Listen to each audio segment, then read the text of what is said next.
Labas vakaras. Mes šiandien turim naują kokteilį. Tai yra Bacardi Mojito, bet kadangi mes šiandien neturim Bacardžių, mes turime žalių devynerių. Aš irgi čia tos pačius prikolus moku. Taigi turim žalių devynerių, turim sulčių, labai skanių apelsinų sulčių, turime 3 stiklinės, turim petražolių. Fantastika.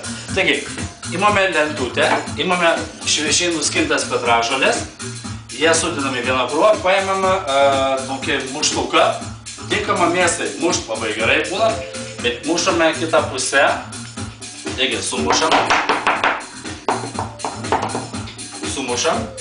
mes dabar sumušam, taigi ir dedame į visas mūsų 3 stiklinės, kadangi kai sumuši, kvapas labai gerai jaučiasi. Taigi, dabar imame žalių devynerių. Čia mes jas paplakiam, aišku paplakiam ir pilame 50 gramų. Pilame 50 gramų, tik neklauskit, kaip aš atskaičiuoju 50 gramų, nes mes visi barmenai nepaskaičiuoja kada 50 gramų ir imame prislidų sultis. Geriausia sultis yra išmaišyti. Kadangi sultis yra natūralios, vis reikėtų visą laiką pamaišyti. Ir užpilam, va tai užpilam. Geriausia, kad iš toli pilt, kadangi susimaišytų dar labiau su žaliom devyneriom.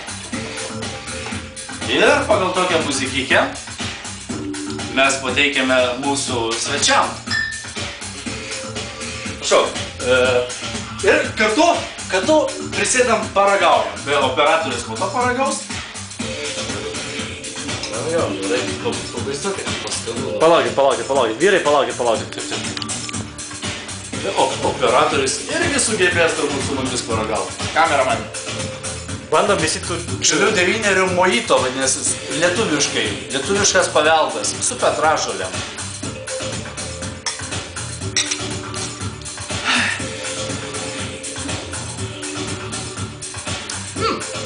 Visai nieko gavosi. Skanu?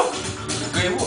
Jo, susitiksim kitose kokteilių miksavimo varžybose. Tikiuosi susitiksim. Aš galiu pavadinti, tai yra mūsų nacionalinis paveldas. Gausim premiją.